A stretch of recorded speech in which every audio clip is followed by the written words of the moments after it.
Good day, everybody. My name is James Miles. Welcome to the Marystown Model Ship Gallery, the largest model ship gallery in Atlantic Canada. We've been in operation since 2020, and we've seen an increasing amount of both visitors and support over the last few years we've been open.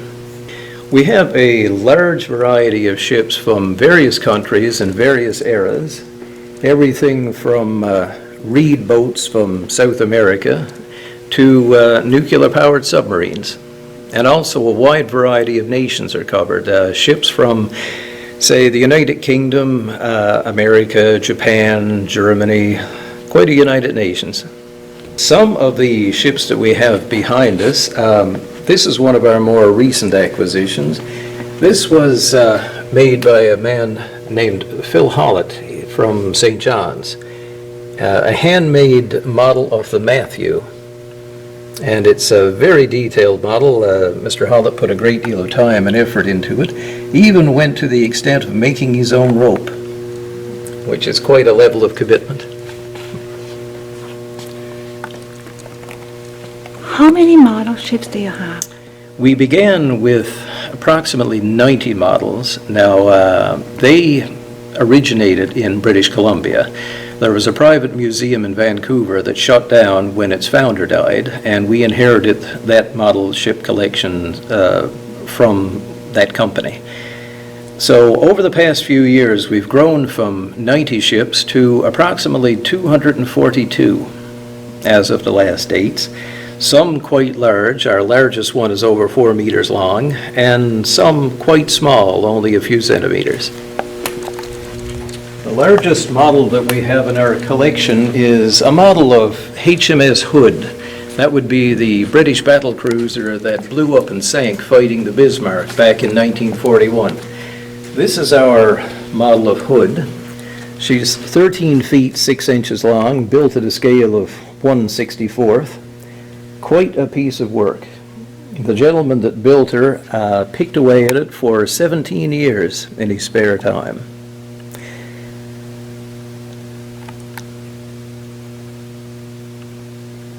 And we also try to tell a story with our models, so while we have a model of Hood, we also have quite a nice model of her enemy, the German ship Bismarck. Bismarck destroyed Hood and was sunk herself only 3 days later.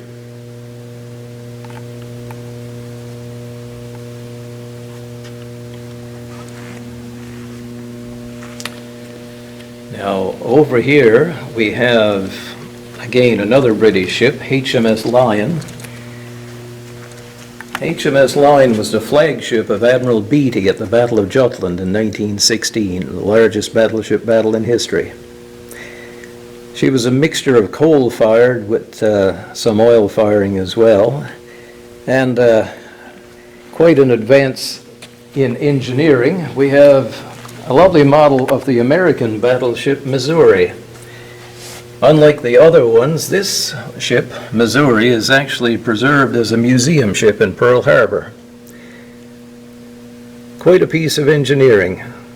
887 feet long and 212,000 horsepower.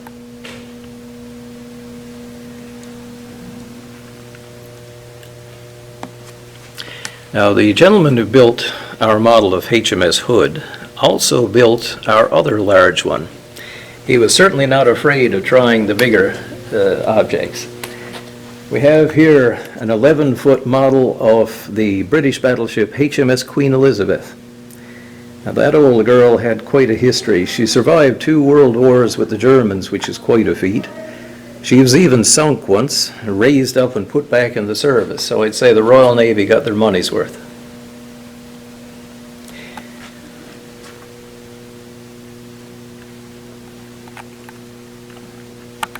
What kind of documents the builder used to make this ship? Well, with the construction of the Navy ships, people think it would be difficult because everything is secret and that sort of thing. In actual fact, it's easier to find information to build a Navy ship than it is some of the commercial ships. You can write to the British Admiralty and get plans of HMS Hood, HMS Queen Elizabeth, any of the ships in their history, basically. Same with the American Navy, the German Navy. So resources are out there. Now, the main thing is, at that large size, everything needs to be built. So you wouldn't start with a commercial hull. You'd start with a pile of material and a set of blueprints, and everything from the ground up is entirely the creation of the model maker.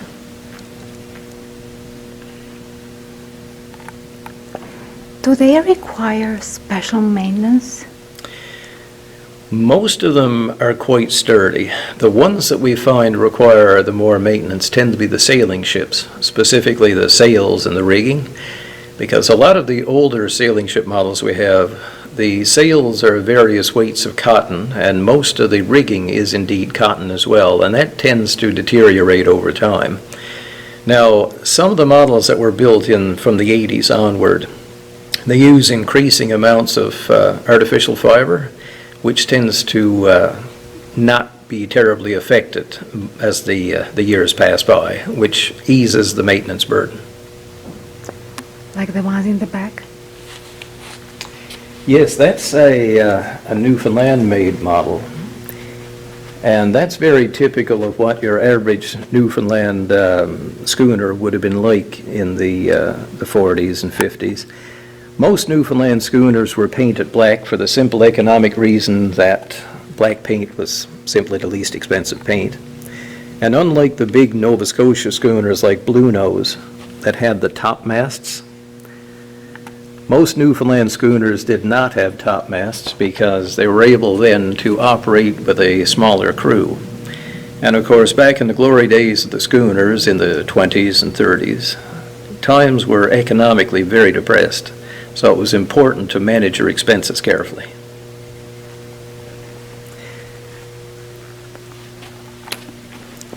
And you have a gallery as well, you have paintings. We have paintings, yes. There's quite a few across the back wall there.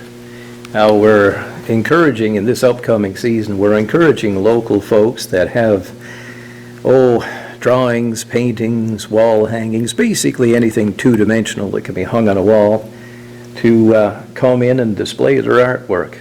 We'd be happy to make some wall space available, and we may be even perhaps generate a few sales for them as well. Are there ships here that are more popular with the public? There are indeed. Some of the ones are the sort of thing you'd expect. For example, we have quite a nice model of a Type 7 German U-boat here that gathers a lot of interest. And most of the warships in general are usually the subject of a lot of curiosity. For example, both the Hood and the Bismarck tend to generate a lot of questions. But we do have some quirky ones as well. For example, we have a model of the CSS Hunley, the first submarine to sink an enemy ship. And while she's a fascinating piece of history, she's actually very small. She's right over here. And the Hunley would have been only about 40 feet long, very cramped quarters. And the CSS stands for Confederate State Ship. She was actually made by the Confederacy during the American Civil War. And she's a bit unique in the fact that she doesn't actually have an engine. Instead, 7 men on a bench seat turning a hand crank is what turned her propeller. So a very risky venture, but it did actually pan out. And of course, the Titanic story still has a lot of fascination for a lot of people, including a surprising number of children. So our 2 Titanic models, along with some of the memorabilia, some photographs that we have, they tend to generate a lot of interest with the folks as well. And we actually have one little artifact that went down to Titanic's wreck on the outside of a Russian mini-sub. It demonstrates just how much sea pressure is there. That little object went 12,400 feet down to Titanic's wreck. It's a styrofoam cup, and the sea pressure crushed all the airspace out of the styrofoam and converted a cup that size into a thimble.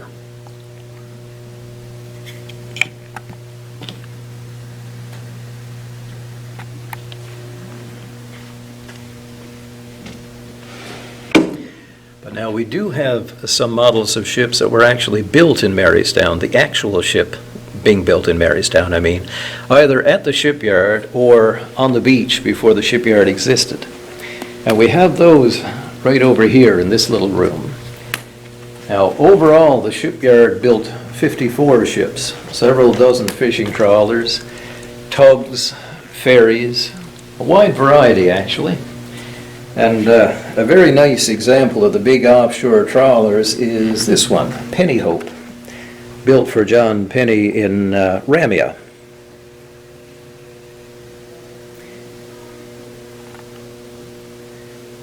And of course, some of the Newfoundland ferries were built here as well, that one being Beaumont Hamel. What is the particularity of a Marystown or a Newfoundland ship? With the modern ships, there's not a great deal of difference from the ones built in Marystown or built in Halifax, because now they're all engineered to be effective at sea, so the blueprints, the engineering behind them tends to be quite similar. In the old days, you could generally tell a Newfoundland-built schooner just by a few peculiarities that were a little different than the way the Nova Scotians built them.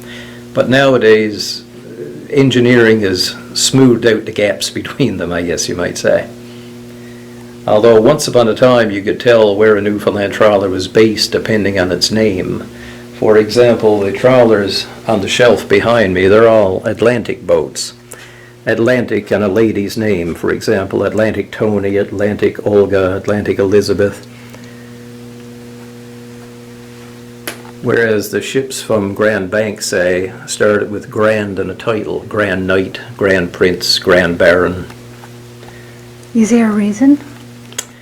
I think it just depended on the particular company. The trawlers from Burin all started with the letter Z. Zenit and Zebu and Zandvoort and Zebulon and Zurich.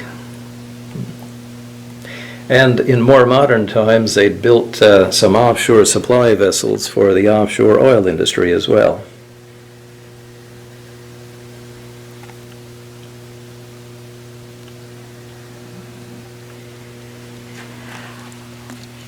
But of course, shipbuilding in Marystown wasn't simply restricted to the shipyard itself. Before the shipyard was ever built, ships were built here basically on the beach. The large white three-masted schooner you see here, the real ship was actually built in the winter of 1921 on the beach, just outside, no building around it, held up by props and built outdoors, which was quite a feat at the time because, of course, everything was hand tools. There was no nice power tools to make things a bit easier. But when completed, a schooner like that, she would have sailed to Portugal, down to Jamaica, back to Newfoundland, really covered quite a lot of the North Atlantic.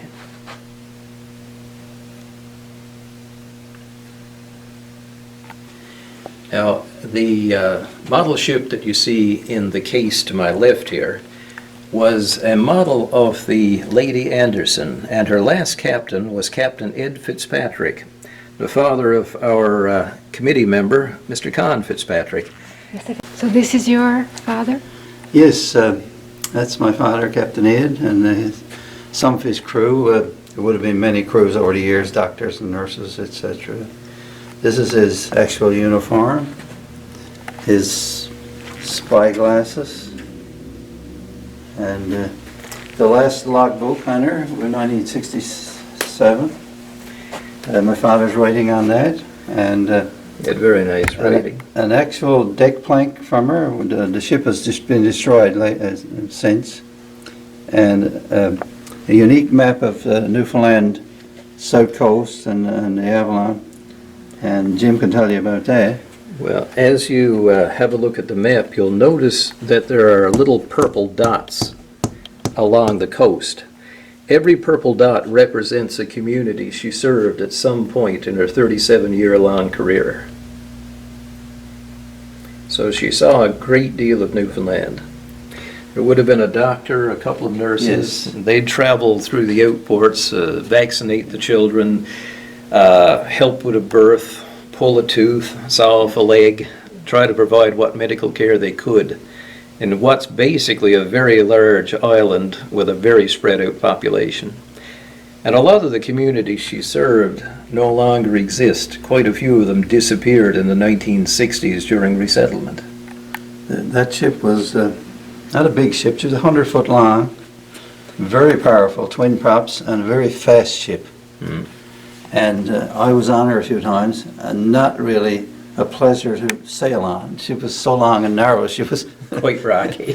I think she was built originally as a millionaire's yacht and purchased by the Newfoundland government back in the 30s. And I believe, according to what I read, that the great crash in 1929 made the millionaire a poor man overnight. So the government of Newfoundland bought her and used her for the next 37 years, which is quite a remarkable record. And the name would have been from the governor of Newfoundland at the time was Anderson. And that would have been named for his wife, his Lady wife, Anderson. yes, yeah.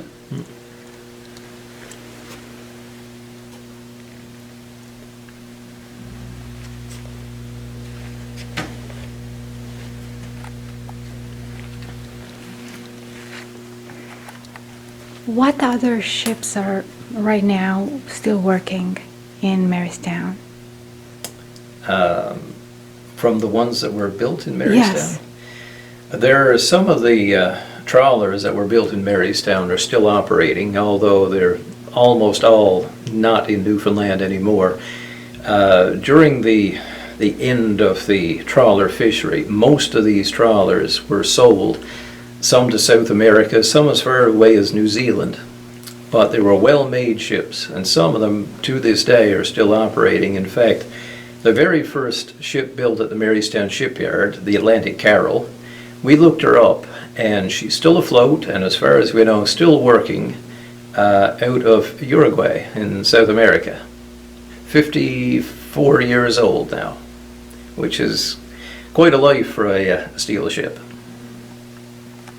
We do have among our models, but we do have a real wooden boat. It's an 18-foot long mahogany speedboat. It's 100 years old this year, but its claim to fame is that it was owned by a Newfoundlander who was very well known in the 30s and 40s, well, even earlier than that, Captain Bob Bartlett from Brigus. He was an Arctic explorer, and if I remember correctly, he had the largest number of expeditions to the Arctic of any of the explorers, I think well over 40. And I'd be happy to show you his boat. It's right over here.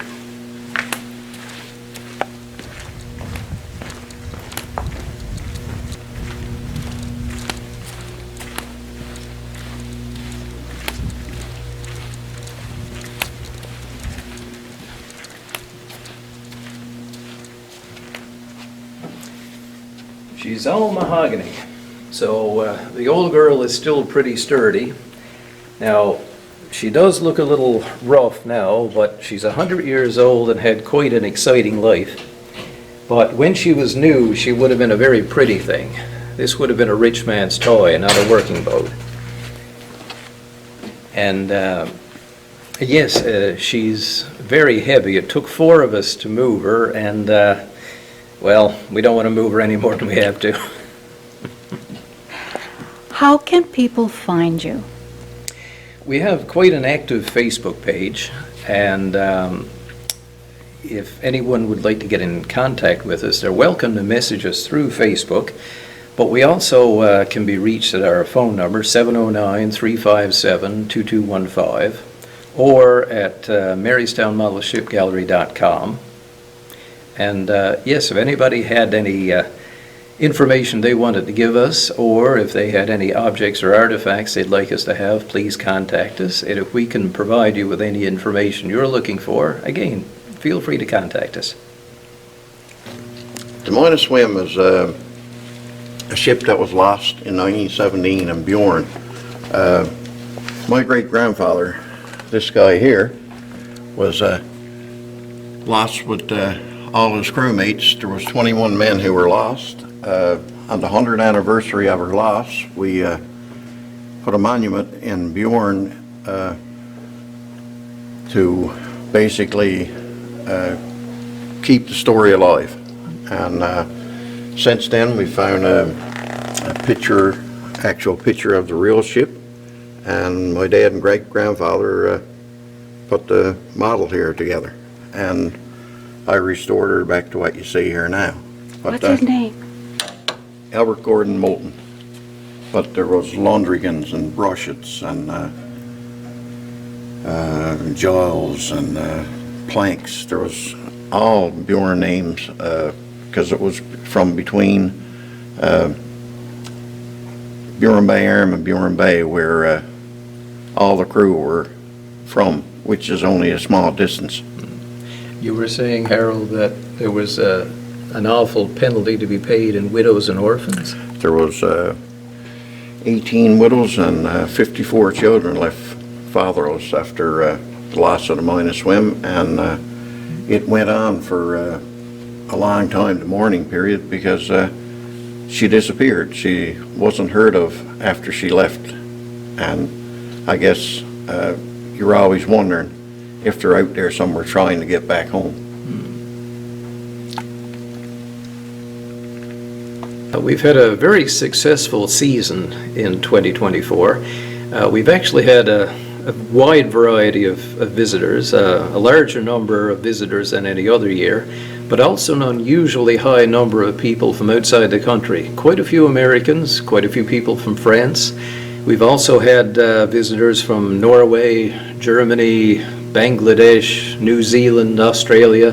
We've been a regular United Nations. And you welcome schools? We've had quite a number of school tours as well. We'd love to see the school kids coming in so we can pass on some of the history. And we're thinking about the possibility of having some of the cadet corps visit as well.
Out of all the ships we have, model ships, especially Newfoundland ships here at the gallery, this ship here is probably the most well-known and people are most familiar with.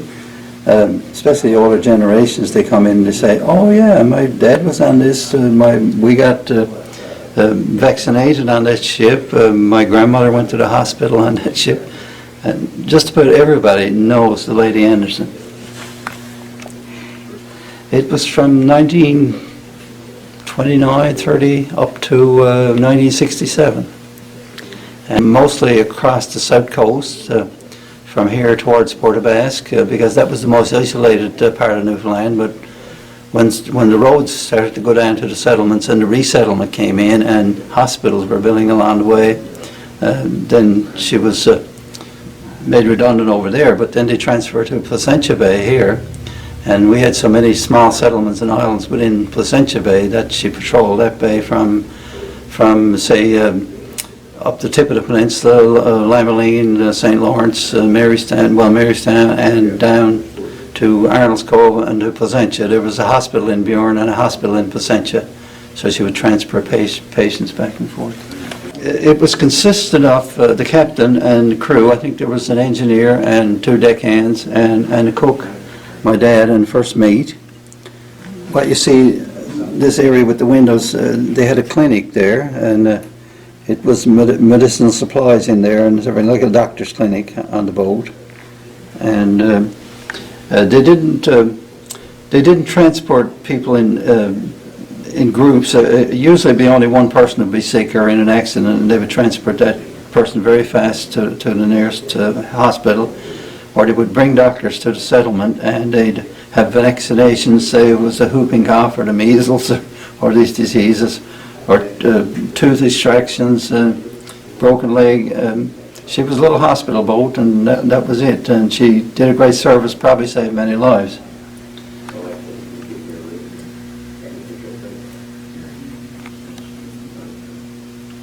One of the first doctors on the Lady Anderson was Dr. Nigel Rusted, and he wrote a book on the boat. It's kind of a well-known book in Newfoundland called The Devil Deep Down There, and a very interesting book on the first years of the Lady Anderson and his experiences and the many places they visited and the many conditions they came across, you know.